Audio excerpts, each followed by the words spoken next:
んだよ。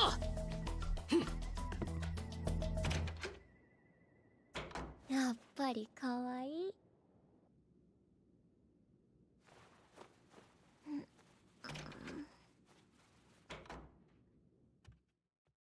ALMA. You know what that ends with? Ma. We got a new mama in town. We got El Mama. Yo, Elma, Elma, Elma. You know, in the spirit of loving good anime, the other thing you gotta love when you love anime is fan service. And here's the thing.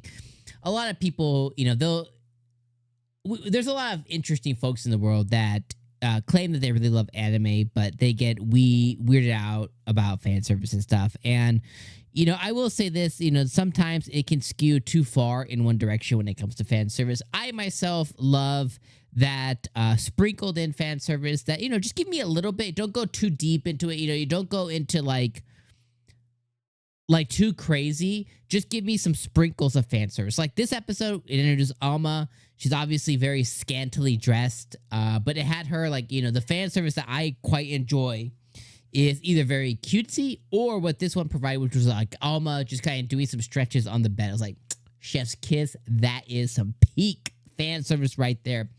And if you truly enjoy anime and you don't like fan service, I just think that it's like, you know, water and oil. Like it does, you know, your enjoyability and liking, they just doesn't mix. So I was pleased that this introduced some fan service to us and introduced Alma.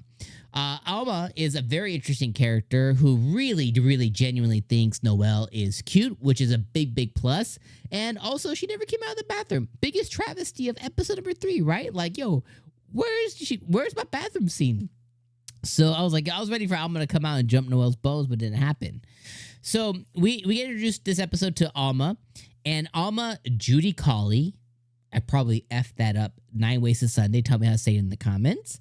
Is the granddaughter of the biggest assassin that existed in the land before. Her grandfather managed the biggest assassin, not unit, but like organization ever. And apparently more recently, like about a month ago, her grandpa had passed. And during her duration of learning how to become an assassin herself, her grandpa always had talked about this dude named Overdeath and how he couldn't overcome him and how Overdeath did not play clean. Imagine an assassin complaining about somebody playing dirty, but he couldn't overcome him.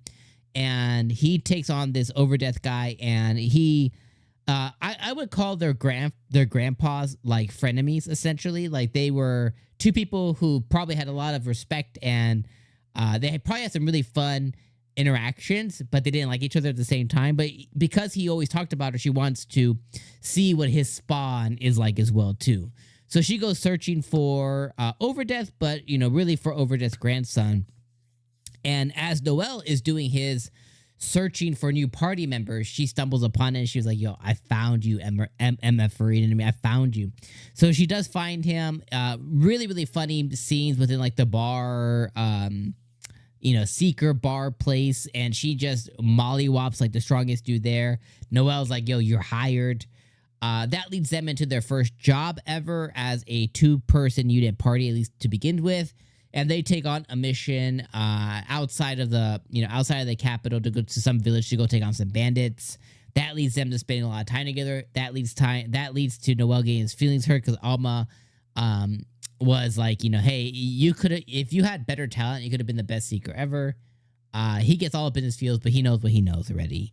And then that leads us into the Alma scene where she's like, yo, she thinks Noelle is the bee's knees, like the QT. So I really like that. I like their relationship already. And I like how he's calling herself Big Sis and stuff. I just think it's very cute and very funny. And I really enjoy it. So really, this episode introduced Alma, which introduced a whole new element to the show, which introduced fan service. But I hope they don't go too crazy, but give us just enough. Like the stretching on the bed, you know, the scantily tad, wear. I like that quite a bit. Some flirtatiousness between her and Noelle. I like that quite a bit. So I could definitely see what she's going to bring to the show, and I really like it quite a bit. Also, the ED continues to be fire. Such a feel-good ED. Every time I'm watching that gun, I just watch that little baby spin. Such a great ED this season as well, too, for this show. So, yeah, episode number 3, I would put this at about a 7 out of 10 for enjoyability and for You know, putting my reviewer hat on, I would say the 7 out of 10. I think they both meet expectations. I really enjoyed the episode. Maybe I give it like an 8 out of 10 for enjoyability. But definitely about a 7 out of 10 episode. I think this was really good. And 7 out of 10 is not bad, right? It's a good episode. Introduce a new character, introduce a new goal, introduce a new platform. So I'm really loving it, and I can't wait to see who else is going to end up joining the Blue Lagoon or whatever the hell his party's called. I can't wait to see who else is going to join. But for the first edition, Alma, chef's kiss, definitely really love it quite a bit. So let me know what you guys think about this episode down in the comments below. My friends, will see you guys next week for episode number 4. Peace.